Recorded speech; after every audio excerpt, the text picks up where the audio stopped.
네, 언중유골 헬마우스 임경빈 작가와 함께합니다. 어서 오세요. 안녕하세요. 네, 저희가 영어 안 쓰기로 했어요. 그래서 헬마우스라는 이제 그 네. 표현도 지옥주댕이. 오, 그거 좋다. 그거 괜찮다. 그렇게 바꿀까요? 저는 뭐 불만 없습니다. 네. 근데 우리 촌철님들 그러니까 뭐 제이비나 헬마우스 정도는 봐주셔야 되지 않을까? 그죠? 그죠? JB 아까 문제 제기하시는 분이 있던데 JB 타임즈 그러니까 때. 괜히 이게 부메랑이 돼가지고. 네. 근데 사실은 종배신문. 부메랑이라 하더라도 그러니까 기꺼이 맞아야죠. 왜냐하면 바른 언어 습관을 네. 길러야죠. 알겠습니다. 대한민국 방송에서 대한민국 말을 해야죠. 그렇지 않습니까? 네. 그렇죠. 대한민국 대통령은 또 대한민국 말을 사랑을 해야 되는 거 아니겠습니까? 그렇죠. 네, 영어 사용을 자제해 주시기. 종배 소식으로 하자는 지금 댓글들이. 네. 종배일보. 고난의 행군이 지금 기다리고 있습니다. 내가 왜 이랬을까? 자, 시작합시다. 첫 번째 소식은요. 그 얘기 전에 첫 번째 소식은 네네. 지난주에 그 매불쇼에 최욱 씨 뒷담화 깠잖아요. 네. 그 뒤에 가서 안 맞았어요? 가서 얘기를 했는데 최욱 씨가 또 그것도 들었더라고요. 또 그걸 또 들어가지고 본인 나름의 뭐랄까요 어떤 그 평가를 좀 해줬는데 제가 그래도 이 다른 방송에 나가서 자신을 배신하진 않았다라는 평가를 좀 했습니다. 그래요? 어떻게 해서 그랬냐면 뒷담화 열심히 했는데. 제이비께서 그 최욱 씨의 뒷담화를 좀 더 적극적으로 까봐라라고 이제 은근히 요청을 했는데 제가 거기까지는 협조하지 않았다. 네, 거기에 대해서는 말을 돌렸다. 소극 가담자에 불과했다. 그렇습니다. 적극 가담자는 아니었다. 고자질을 했지만 욕하지는 않았다. 이제 이런 정도로 좀 해석을 하는 것 같더라고요. 되게 마음이 태평양이구나 그분이. 뭐 그런 게 몇 안 되는 장점 중에 하나죠. 네. 몇 안 되는? 몇 개는 안 됩니다. 그래요? 싸움 좀 붙일랬더니 안 되겠네. 자, 첫 소식 가보죠. 네. 윤석열 대통령이 이제 취임 한 달째를 맞았는데요. 당연히 이제 이런 어떤 특별한 시기가 되면은 관련 기사들이 이제 많이 쏟아져 나옵니다. 네. 어제 오늘 해서 그 취임 한 달에 맞춘 기사들이 많이 나왔는데 주로 방점이 소통에 많이 찍혀 있었습니다. 이전의 정권들과 비교해서 좀 소통 측면이 강화됐다라는 이 논지였는데 네. 뭐 예를 들면 디지털 타임즈 같은 경우는 이제 제목에 집에서 출퇴근하고 용리단길 맛집에는 친필 사인 한 달 만에 대통령 문법 깨졌다라는 제목을 달았습니다. 뭐 이 외에도 연합뉴스나 뉴시스 같은 매체들도 주로 대통령의 어떤 달라진 소통 행보 쪽에 초점을 맞춘 그래서 과거 정권과 조금 비교하는 그런 내용의 기사들을 많이 내보냈는데요. 네. 물론 뭐 아까 JB타임즈에서도 평가를 해주셨지만 저도 대통령이 이제 출근길에 그 기자들과 자연스럽게 접촉을 하고 대화를 질문 답변을 뭐 주고받는 거는 긍정적으로 이제 평가할 만한 대목이라고 생각을 합니다. 그럼요, 예. 그리고 뭐 이제 사람에 따라서는 평가가 조금씩 갈리긴 하지만 뭐 대통령의 평범한 일상이 뭐 자주 소개되는 것도 어떻게 보면 뭐 나쁠 거 없죠. 네, 서민들과 좀 가까운 모습으로 비춰 보일 수도 있는 거고요. 그래서 좀 긍정적으로 평가할 수 있는 부분인데 다만 뭐 말씀을 드리자면 뭐 이게 이제 대통령실 입장에서 딴지 거는 걸로 보일 수도 있겠지만 매 정권마다 항상 비슷했다라는 걸 좀 말씀을 드리고 싶어요. 무슨 말씀이세요? 임기 초에는 항상 이 소통 행보 비슷한 어떤 그 보도들이 많이 나왔다는 거. 굳이 이제 말씀을 드리자면 전임 문재인 대통령 시절에도 임기 초에는 참모들하고 이제 커피를 들고 이 셔츠에 자켓을 벗은 채 산책하는 모습 그 유명한 사진 있죠. 그리고 맥주집도 있었잖아요. 그렇습니다. 그러니까 얘기 기억난다. 예. 네, 비슷하죠. 그리고 이제 유기견 그 토리를 입양하는 그 소식이라든지 혹은 이제 반려동물들과 자연스럽게 일상을 보내는 모습이라든지 김정숙 여사가 이제 관저에서 그 곶감을 걸어서 이제 말리는 모습 저는 이제 굉장히 인상적으로 봤던 사진인데 기억난다. 예. 그런 것들이 보통 임기 초반에는 많이들 나온다. 그러니까 좀 더 봐야 된다 이런 말씀. 좀 더 봐야 된다는 말씀을 드리고요. 3년쯤 넘어가야 이제 진짜가 나옵니다. 네. 미리 좀 말씀을 드리고 싶고 그리고 다만 이제 언중유고를 통해서 저희가 좀 짚어봐야 될 거다라고 싶은 지점은 실질적인 내용도 소통이 강화된 것이 맞느냐 이런 부분일 것 같습니다. 네. 대통령 일상이 주목을 받을 수 있는 순간은 다른 국민들도 대부분 비슷하게 평온한 일상을 보낼 때일 텐데 예를 들면 이제 지난 주말에 걸쳐서 많이 나왔던 이제 비판 보도들이 밀양에서 이제 한창 산불이 번지고 있는데 축구 대표팀 평가전에 가서 손흥민 선수와 사진을 찍는 것이 소통 행보가 될 수 있느냐? 쉽게 이제 그 취지는 소통을 하려면 정말 삶의 현장에서 해야 되는 거 아니냐? 그렇습니다. 체험 삶의 현장이 아니라 소통 삶의 현장. 그렇습니다. 이렇게 돼야 되는 거 아니냐? 그나마 이제 뭐 비슷했던 부산 자갈치 시장 방문했던 것도 역시 마찬가지로 가까운 산불 현장을 한번 들렀다 왔으면 훨씬 좀 빛나지 않았을까 뭐 이런 비판들이 좀 있었습니다. 그리고 이제 저희가 원정육을 통해서 많이 소개를 해드렸던 공식 절차를 거치지 않고 팬카페를 통해서 집무실 사진이 공유되는 것들 이거를 소통으로 보긴 좀 어려울 것 같고요. 이런 부분들은 좀 이제 한번 지적을 해줘야 될 것 같고 네. 또 하나는 내용 측면에서 좀 따져볼 지점 저는 네. 좀 고민을 해봤는데 네. 도어 스태핑 우리말로 약식 회견 그러니까 예. 제가 영어 얘기한 건 아니니까 네. 이런 것 가지고 꼭 영어로 써야 되냐라는 거야. 사실. 그렇죠. 네. 그렇잖아요. 그냥 약식 회견이라고 하면 뭐 왜 안 되는데요? 그러니까요. 이 부분도 워싱턴 포스트에서 한번 질문을 좀 해줬으면 좋겠다는 아까 댓글 생각이. 소개했거나 혹시 본인이 단 댓글이야 그거? 아니요 아닙니다. 아까 더마카가 그 댓글 소개해 줬는데. 아 그래요? 아닙니다. 네, 긍정 평가를 받을 수 있는 대목이긴 한데 네. 내용 면에서는 종종 이 소통보다는 단순 고지 쪽에 그러니까 이제 국민들한테 나의 이 생각을 단순히 알리는 쪽에 듣는 것보다는 알리는 쪽에 초점을 두는 경우가 종종 있었습니다. 네. 뭐 이를테면 가장 최근에는 이 정부 요직에 검찰 출신 인사가 너무 많은 것 아니냐라는 지적이 여러 차례 있었고요. 기자들도 한 2, 3일 정도 연속해서 질문을 했는데 문제 없다는 태도로 일관한 것. 일방 통행은 이제 소통이 아니니까 그런 측면도 좀 다소 아쉬운 점이 있었다라고 좀 생각을 해볼 수가 있을 것 같습니다. 그래요. 그리고 이제 언론 보도들을 본격적으로 좀 지적을 하고 싶은데요. 네, 어제 많이 화제가 됐던 이 보도가 이 이제 조선비즈의 보도였습니다. 기생충 짜파구리 논란 문과 다른 소통 행보 이어가는 윤 이렇게 해가지고 근데 기생충 짜파구리가 왜 나와요, 그죠? 윤석열 대통령이 이번 주말에 이 극장을 찾아서 이 칸에서 이번에 나무주연상 송강호 씨의 나무주연상 수상작인 이제 브로커 영화를 감상을 한다고 합니다. 근데 이제 다른 그 시민들하고 같이 영화 관람을 하고 영화 관계자들을 이제 따로 만나는 시간을 갖는다는 건데 이게 이제 비교되는 게 2019년에 기생충이 약간 황금종려상을 받았을 때 아유 죄송합니다. 네. 그 당시에 영화 관계자들을 이제 청와대로 초청해서 영화에 등장하는 짜파구리를 메뉴로 오찬을 했던 그 행사를 비교를 하는 건데요.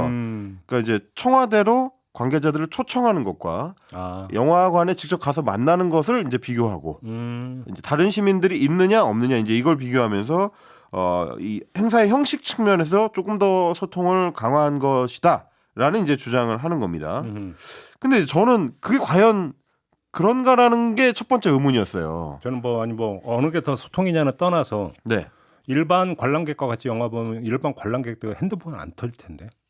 그렇습니다. 제가 그 부분을 좀 지적을 하고 싶었는데. 그 얘기하려고 그랬어요? 그러니까 일반 관람객과 같은 위치다라고 강조를 하려면 대통령도 똑같이 손 들고 이 발언권 획득해가지고 마이크 잡고 이렇게 영화 잘 봤고요. 이렇게 질문을 해야 되거든요. 그렇게 하진 않을 거잖아요. 모르죠, 뭐 어떻게 할지. 그렇게 할 수도 영화 예매했을 수도 있지. 직접 이렇게 인터넷 예매. 인터넷 예매로요?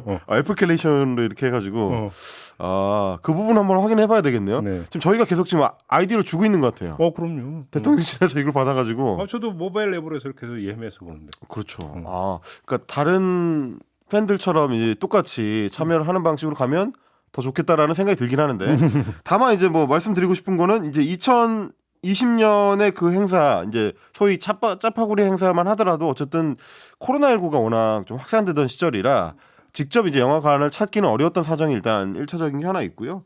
그때 코로나 국면이었나요? 청와대 초청했을 때가? 그때 그래서 이제 언론의 비판 보도가 많이 나왔었던 게 한창 그 코로나19가 100명대 확진자로 이제 점프업을 하던 시절. 2019년이라며 근데. 영화는 2019년 영화인데 상은 2020년에 받았어요. 그러니까 2020년 그렇죠. 그렇죠. 그래서 이제 그 당시에 다들 코로나19 때문에 어려운데 이렇게 웃고 떠들고 즐기고 해서 되겠느냐 이제 이런 식의 비판이 많았습니다. 글쎄 뭐 그거는 그럼 어떻게 써야 되는 건가 하는 생각이 좀 들긴 하지만 어쨌든 영화 관계자들과 만남을 가지는 형식 측면에서 과연 실제로 윤석열 대통령의 내용적 측면에서도 얼마나 이제 차이가 있을까 물론 이제 지켜봐야 될 지점이긴 합니다만 이런 식의 이제 비교를 이어가기 시작하면 제가 아까 말씀드렸던 대로 산불과 가뭄으로 지금 한창 다른 국민들이 힘든 주말에 축구 경기장을 방문하는 건 괜찮냐? 마찬가지의 비판이 똑같이 나올 수가 있거든요. 예. 이런 부분들은 이제 언론에서 좀 무리한 비교나 뭐 이제 문재인 대통령과의 이제 연속적인 비교 같은 것들에 너무 초점을 맞추는 거는 좀 생각해볼 여지가 있는 것 같다. 이런 생각은 좀 들었습니다. 알겠습니다. 뭐 저번에도 말씀을 드린 것 같으니까 짧게만 말씀드리는데 소통이라고는 초점 물론 국민들과의 어떤 그 일상적 스킨십도 중요하죠. 그렇죠. 근데 일상적 스킨십을 중요하다고 하는 게 뭐냐면 거기서 어떤 서민들의 애환을 좀 읽어라. 그렇습니다. 이런 차원으로 좀 봐야 되는 거 아니겠습니까? 그렇게 놓고 본다면 그런 스킨십도 결국은 그 자체가 목적이 아니라 과정일 것이고 네. 그 과정이 지향에 달하는 목표점은 결국은 대한민국 공동체를 어떻게 운영을 해서 서민들의 삶을 조금이라도 개선시킬 것인가 이쪽으로 가야 되는 거잖아요. 그리고 소통의 목적은 여기에 둬야 되는 거지 장면 연출이 목적이 되면 안 되는 거겠죠. 그 장면 연출을 말씀하셔가지고 이제 하나 더 말씀을 드리고 싶은 게 어제 장면 연출에 가까운 그 보도들이 좀 있었습니다. 어제 이제 소위 대통령의 피자 점심이었는데요. 이게 대통령 대변인실에서 이제 출입 기자들한테 사진하고 같이 공지한 차후 일정으로 공지한 내용이었습니다. 네. 대통령이 뭐 김대기 비서실장을 비롯해서 이제 최상목 경제수석, 뭐 김용현 경호처장 이런 분들하고 같이 종로 인근의 피자집에서 점심 식사를 했다.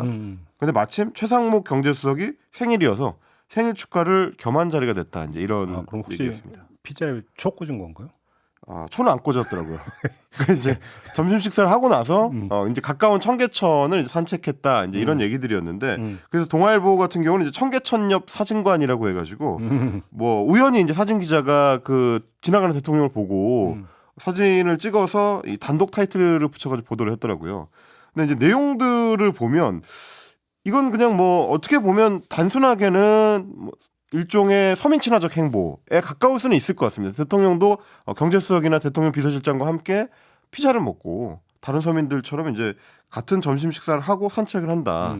이런 측면 정도는 볼 수가 있을 것 같은데 조선일보나 종아일보 같은 경우는 이걸 두고 이제 식사 정치라고 우리가 이제 인수위 때 익숙하게 봤던 정치적 행위의 일환이다 이렇게 얘기를 하거나 혹은 이제 시민 소통 의지다라고 좀 강조를 하더라고요. 그래서 조선일보는 뭐라고 썼냐면 대선 때부터 혼밥하지 않고 시민들과 만나겠다고 수차례 강조를 한 윤 대통령은 주로 점심과 저녁, 주말 시간을 이용해 도심 곳곳에 깜짝 등장하며 시민들과 스킨십을 하고 있다. 그래서 이제 이 피자 점심도 그런 연장선상에서 의미 부여를 한 건데요. 이게 시민 소통 의지가 되려면 피자집에서 시민들한테서 질문을 받았다든지 대화를 나눴다든지 이렇게 가야 되지 않을까. 그러니까 점심 식사를 거기서 했다는 것만으로 소통의지라고 하기에는 왜냐하면 아까 극장 말씀하실 때 했던 것처럼 주변의 시민들은 그냥 전화가 안 터지는 현상을 만났을 거거든요. 대통령하고 한 상을 먹지는 않았을 거 아닙니까? 같이 모여서 이제 먹지는 않았을 거고. 겸상.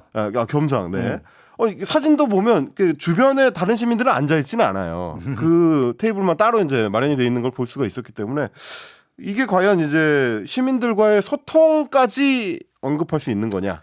뭐 이런 부분들은 좀 이제 의문이 들었습니다. 너무 박장하든 좋게 좀 봐줘요. 그러니까 뭐 뻔하게 빼늘 시장 가서 떡볶이 하고 그 어묵 먹는 것보다 얼마나 창의적이에요. 그러니까. 그렇죠. 메뉴 자체는 훨씬 좀 다양해졌다. 그러니까 맨날 그 뻔한 그 레퍼토리 있잖아요. 네. 시장 가서 그렇게 하는 거. 이거보다야 상당히 창의적이고 신선하지 않습니까?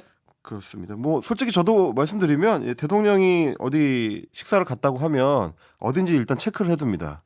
가보게? 맛집 잘 아는 사람으로 유명하기 때문에 나중에 요거 정도는 한번 지도를 만들어 볼 만하지 않을까 싶은 생각이 들더라고요. 그거 아이디어다. 대통령 맛집 앱. 그렇죠. 예, 요거는 제가 저 그 방송 맛집 앱 나온 거 알아요? 방송 맛집 앱이요? MBC 주변에? 아니.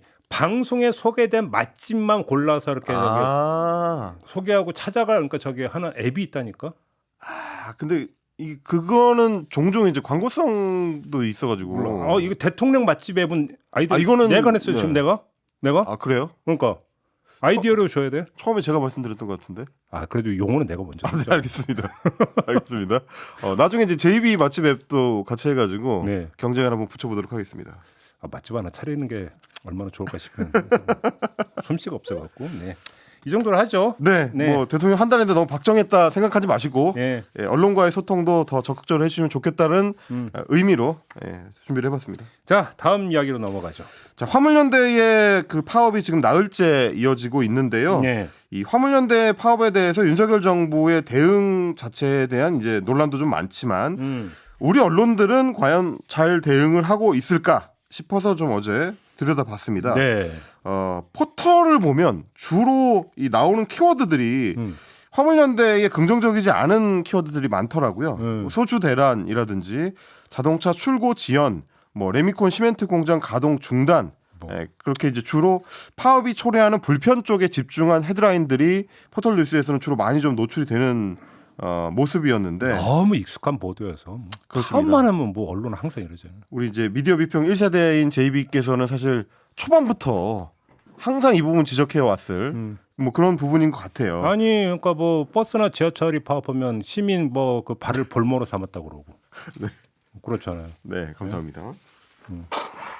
아,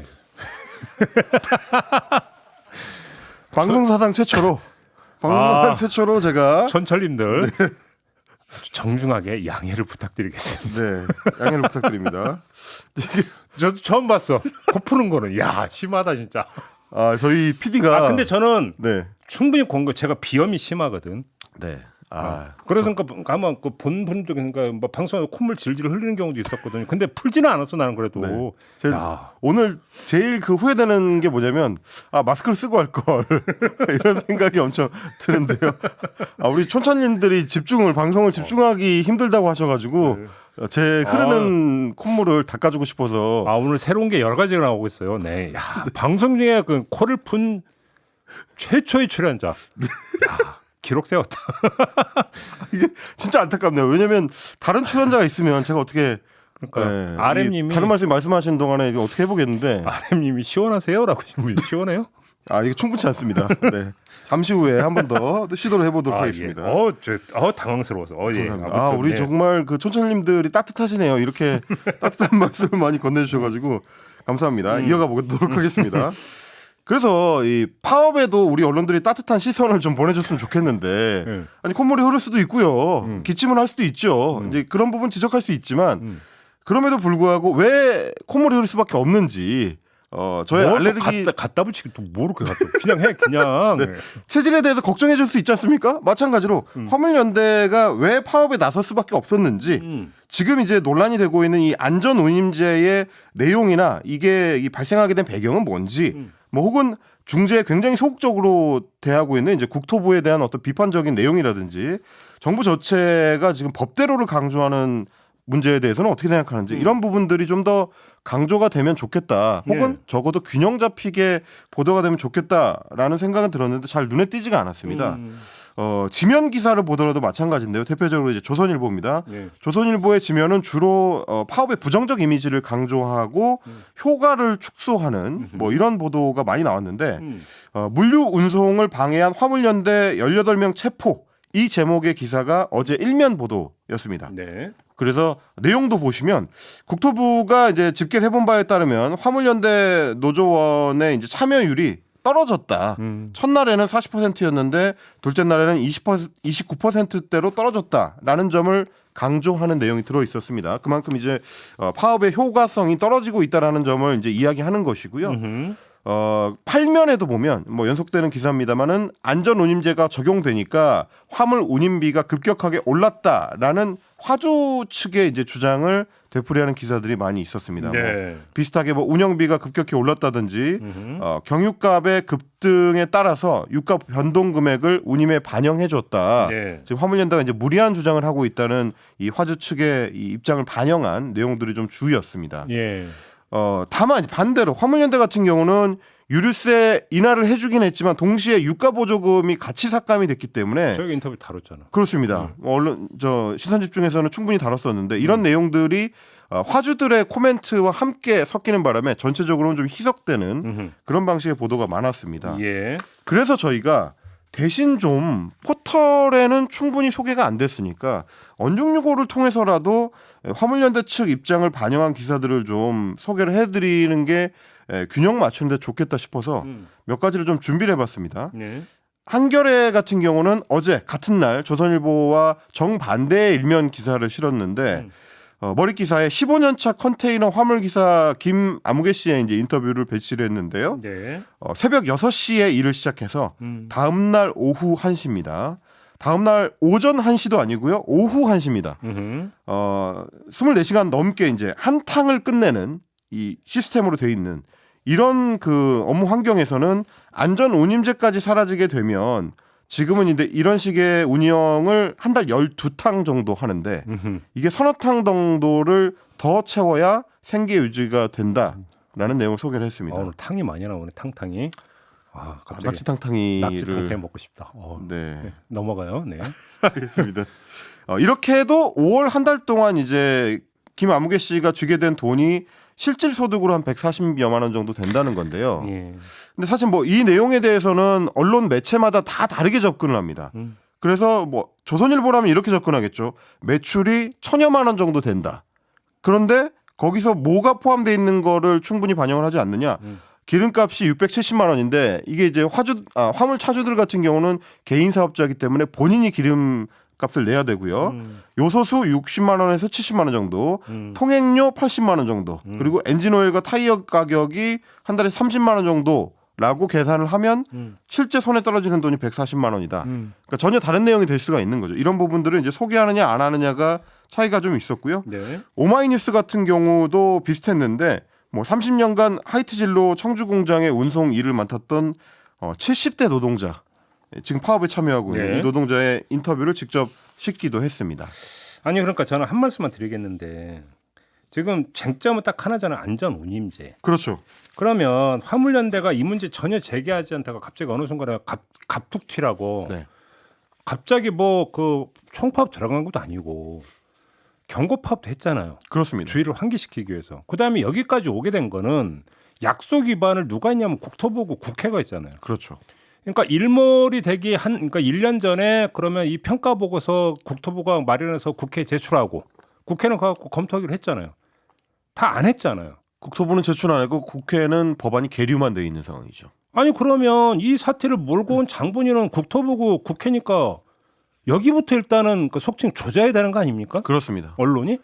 그런데 지금 우리 매체들 특히 이제 보수지나 경제지들은 주로 화물 차주와 화주를 어떻게 보면 싸움 붙이는 것 같은 서로의 입장만을 이제 강조하는 방식으로 이제 보도들이 많이 되고 있습니다.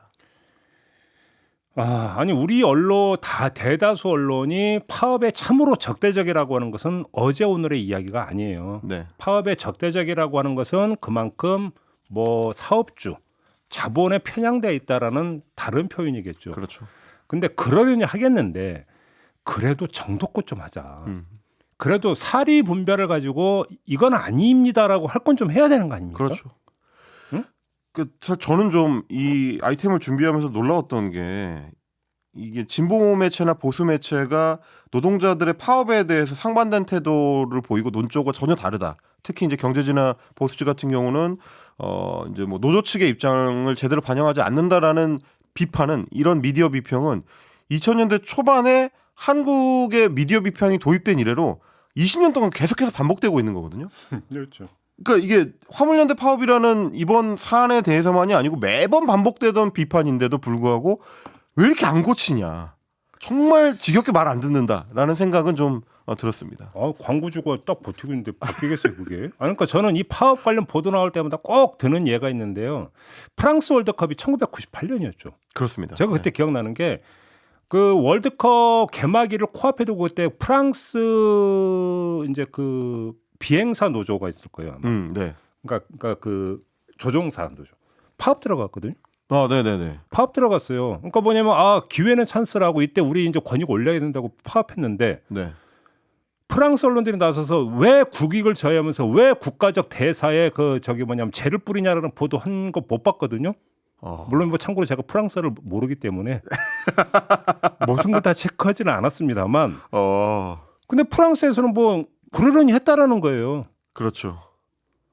그러니까 사실 비슷한 말씀을 또 하나 추가를 드리고 싶은 게 뭐냐면 브라질 리우 올림픽이 열렸을 때 이제 프랑스 매체가 어땠는지는 뭐 모르지만이라고 전제를 해주셨는데 저는 이 리우 올림픽 때도 마찬가지로 노동자들이 임금을 제대로 못 받는 것 때문에 건설 현장에서 이 파업을 한다. 맞아요. 그거 했었잖아요 그때. 브라질 노동자들이 파업을 할 때 그 보도는 우리 한국 매체들이 엄청 잘 다뤄줬습니다.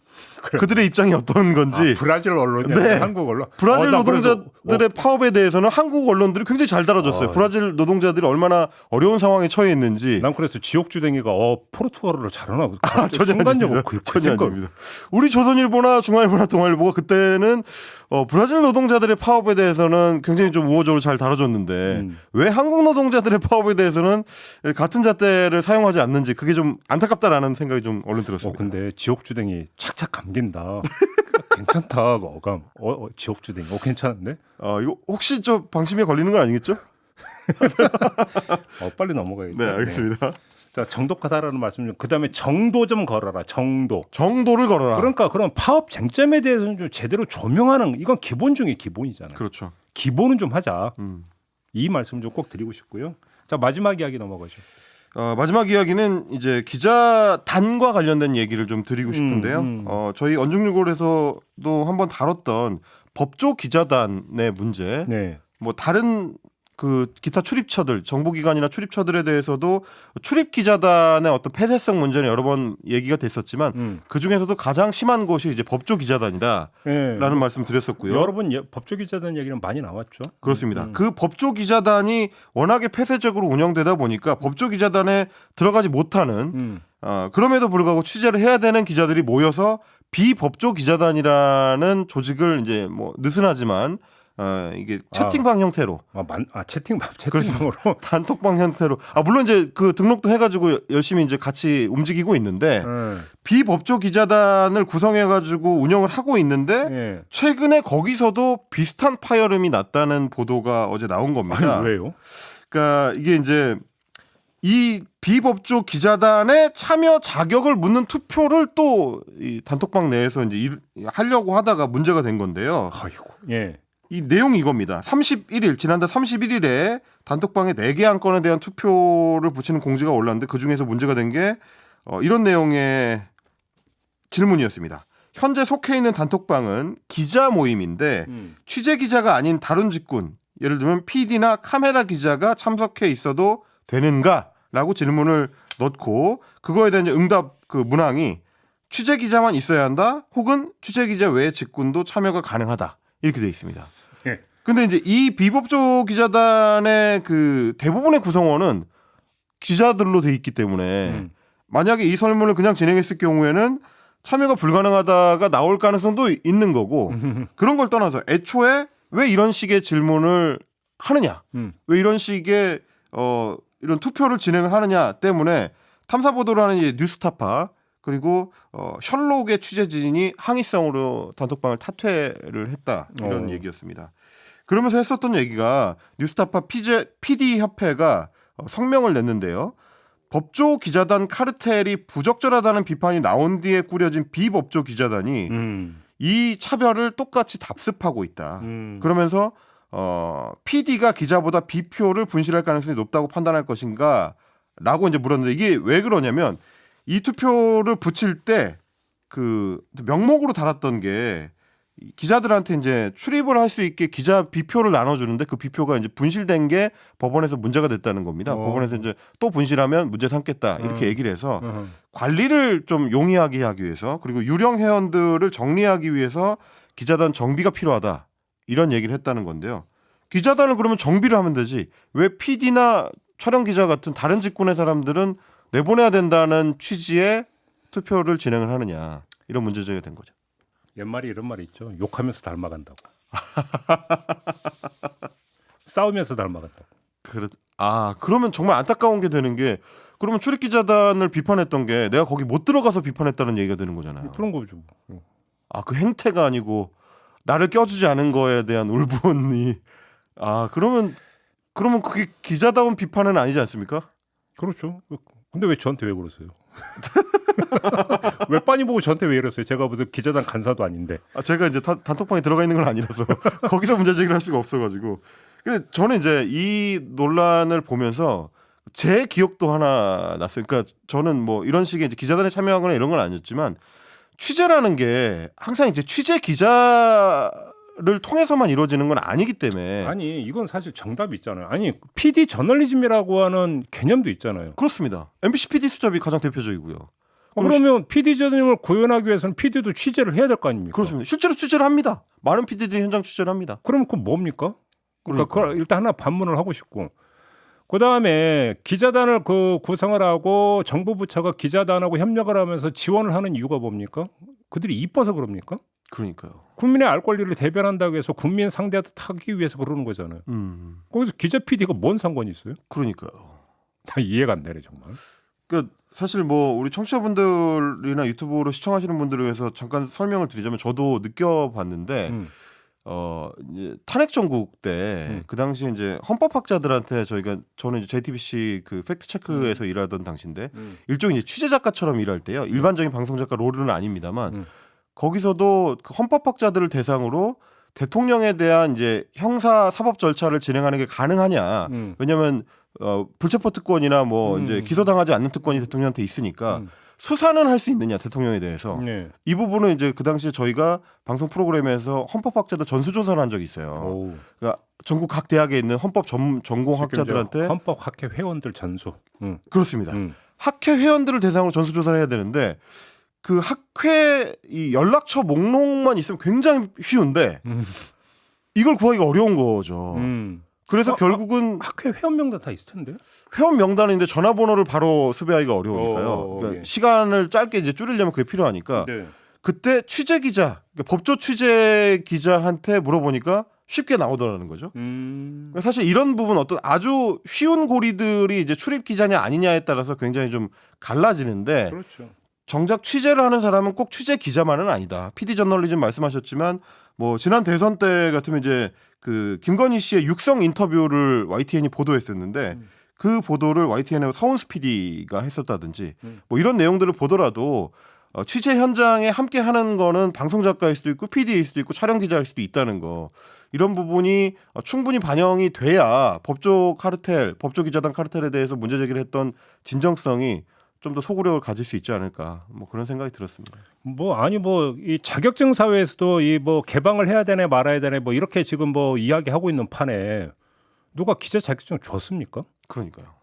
또 아니잖아요. 그리고 면허를 가진 것도 아닌데 말이죠. 그러니까요. 왜 이러십니까 도대체? 그냥 여세요. 네, 아 그리고 뭔 이게 뭐 대단한 기득권이라고 왜 이러십니까 진짜? 그러니까요. 마무리하죠. 네. 네. 지옥주댕이와 함께. 너무 감기는데 착착 감기는데. 종배와 주댕이. 임경빈 작가 수고하셨고요. 저도 함께 물러가겠습니다. 고맙습니다. 감사합니다.